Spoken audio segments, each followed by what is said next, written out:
Hello guys, welcome back to Padhai Vadai Initiative. I hope you are all doing great. Our today's topic for query is photosynthesis. Let's get to the topic. What is photosynthesis? Photosynthesis is made up of two terms, photo and synthesis. Photo means light and synthesis meaning to put together. जैसे हम लोग अपना खाना खाते हैं वैसे ही plants और कुछ बैक्टीरिया एक ऐसे ऑर्गेनिजम्स हैं जो अपना खाना खुद बनाते हैं। हम लोग किसी पे डिपेंडेंट है क्योंकि मोस्टली ह्यूमंस जो होते हैं वो ऑमनिवोरस होते हैं। हम प्लांट सोर्स और एनिमल सोर्स दोनों कंज्यूम करते हैं और प्लांट्स अपना एनर्जी और खाना खुद बनाते हैं, जो कि सबसे मेन चीज होता है फूड का। अगर ये नहीं होंगे तो ना हर्बीवोरस होंगे, ना कार्निवोरस होंगे और ना हम लोग हो पाएंगे। तो plant as a main source होता है फूड का। So let's get to the photosynthesis. What is photosynthesis? Photosynthesis is the process by which plant and some bacteria convert light into chemical energy and storing it as sugar. तो light को as a energy source लेके और chemical energy में convert करता है plant और उसको store करता है as a sugar के form में, जिसको बोलते हैं ग्लूकोज। तो लेआउट जैसे मैंने एक डायग्राम बना रखा है यहाँ पे, आपको समझ सकते हैं। इसमें ये जो है सन जो होता है लाइट सोर्स होता है। इसमें लाइट सोर्स जरूरी होता है जो पार्टिकल है उसको ब्रेक डाउन करने के लिए। हम लोग लाइट सोर्स का इस्तेमाल नहीं कर सकते। यही चीज प्लांट को डिफरेंट बनाती है बाकी ऑर्गेनिज्म से। तो प्लांट लाइट सोर्स को अब्जॉर्ब करता है अपने लीव्स में। लीव्स में एक पिगमेंट प्रेजेंट होता है क्लोरोफिल, जो ग्रीन कलर के रिस्पॉन्सिबल होता है प्लांट्स में। ग्रीन और क्लोरोफिल जो होता है वही प्लांट्स की जो लाइट जो होता है उसको ब्रेक डाउन करता है। और जो CO2 है वो भी लीव्स में अब्जॉर्ब होता है थ्रू स्टोमेटा। स्टोमेटा एक पोर्स जैसे सेगमेंट होते हैं जो ऑक्सीजन और CO2 को एक दूसरे से पास होने में हेल्प करते हैं।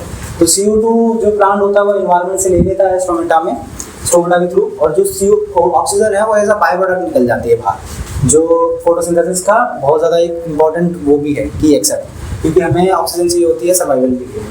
बाकी जो अदर की एक्सेप्ट्स हैं वो है रॉ मटेरियल जो होता है जैसे वाटर हो गया, मिनरल्स हो गए।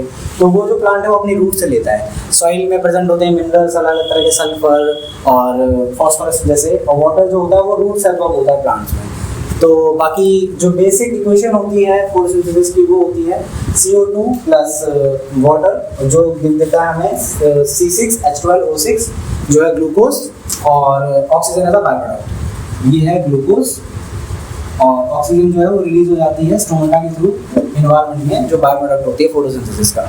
ठीक है, इसमें मैंने बैलेंस करने की इक्वेशन को बैलेंस करके लिख दिया, आप इसको लिख सकते हैं डायरेक्ट। ठीक है, ये मेन इक्वेशन है। बाकी कुछ फैक्टर्स होते हैं जो अफेक्ट करते हैं फोटोसिंथेसिस को, जैसे लाइट की इंटेंसिटी। अगर लाइट प्रॉपर अमाउंट में हमें नहीं मिलेगी, जैसे अगर ज़्यादा शेडी होगा, बहुत से प्लांट होते हैं बिना लाइट के भी कर लेते हैं फोटोसिंथेसिस, जैसे जो डिजर्ट वगैरह में प्लांट होते हैं।